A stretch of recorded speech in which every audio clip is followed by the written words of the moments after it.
geopolitical pressures and how they impact Africa? What are you seeing? And are there lessons in what China has done that you can share with the world and perhaps Africa could just take a look at?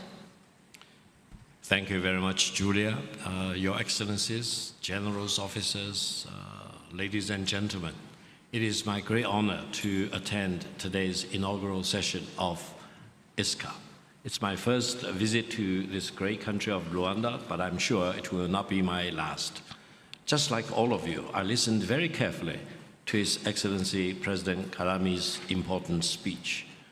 I cannot agree with him more when he said, African security cannot be outsourced.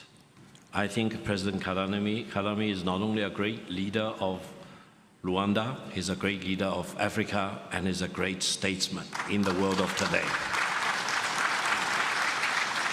Now, when you say you cannot outsource security to other countries, in a sense, it means Africa needs to use your own brain power to make up your own judgment. In the world of today, you hear a lot of talks about whether, Africa should be forced to make a choice between China versus the United States. I think that's the wrong choice. The real choice for Africa, as well as for the rest of mankind, is whether the United States is doing the right thing or is doing the wrong thing, or whether China is doing the right thing or doing the wrong thing. If the United States is doing the right thing, work with the United States. But if the United States is doing the wrong thing, why should you bother about working with the United States or following its leadership? Similarly, if China is doing the right thing, why don't you want to work with China? And, God forbid, if China is doing the wrong thing, why should you work with China? That means African countries, people in Africa, need to use your own brain power to make a decision first, whether this country or that country is doing the right thing or the wrong thing. Don't be forced by any other country to make a choice which will not serve your fundamental interest. Now, when I traveled a little bit in Rwanda yesterday, in Kigali, let me tell you my real observation. I think Kigali is in better shape today compared with China back in 1978, when China started to reform and opening to the outside world, attracting FDI into China. The philosophical point I want to emphasize is that if China can do this in 46 years, Rwanda and Africa can do it in the coming 4 decades or so. Have faith in yourself. Keep faith in yourself. China is a success story which can be repeated by the great people here in Rwanda and the great people here in Africa. Now, another piece of advice.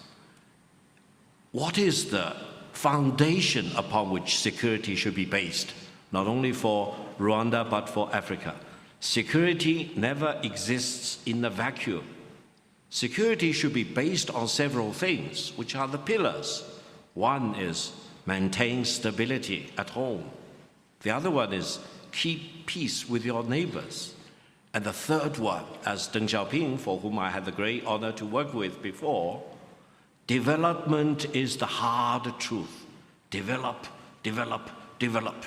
In that context, whichever country which can really help you to achieve your development goal, he should be a friend. But don't be diverted. Don't be confused by some other country coming to you, say, no, let's put a premium on certain other things, on values, etc. And I do not want to build a bridge or a highway or a railway or a power station in your country. But if those countries which build these infrastructure projects in your country, they are not really meant good for you. No, that's not the truth. Decide with yourself, use your own judgment as to which countries are really helping you to beef up infrastructure connectivity, your manufacturing capabilities, and in the African context in itself, power generation. You need power. You need to generate power. I understand, even in this great country of Rwanda, you may not have sufficient amount of power. Focus on that. Get that done. That will provide a much better context whereby security for Rwanda, security for Africa as a continent will be better reinforced. Thank you. Wow.